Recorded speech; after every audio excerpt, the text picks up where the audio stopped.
Gods of Rock and Roll, a new track by Ozzy Osbourne featuring Billy Morrison and Steve Stevens.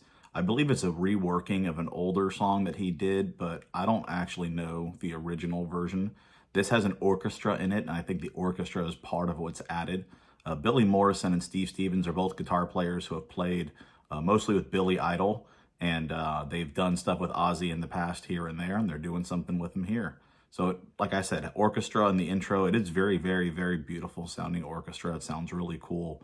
When the song kind of kicks in more, it has a very Beatles Strawberry Fields Forever kind of sound to it.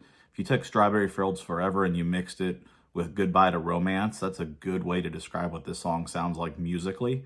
Lyrically, Ozzy is asking us to pray to the gods of rock and roll for his soul. Very heavy metal.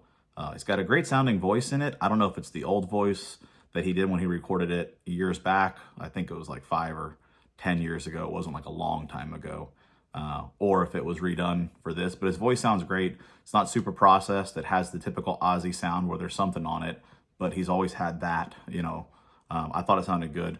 There's a very melodic guitar solo. You get kind of flashes, I felt, of both like Randy Rhoads and Zakk Wylde style. You know, two of the most prominent guitar players for Ozzy. He's had a bunch, but those two sounds are pretty unique, and I kind of hear both of those sounds in there. Not sure who's playing Billy versus Steve, you know, what, where. Their last chorus, when he comes in, Ozzy, it's much fuller. He's harmonized with himself, where it's more of just a solo vocal. It's not as double-tracked or not as harmonized earlier as in the song as in the end. And when he's singing with himself, it sounds really cool. So yeah, cool track from Ozzy. It sounds like an older Ozzy song. Again, I know it's not brand new. It's new to me. I hadn't heard it before. Thought it sounded pretty cool. If you haven't heard it before, check it out.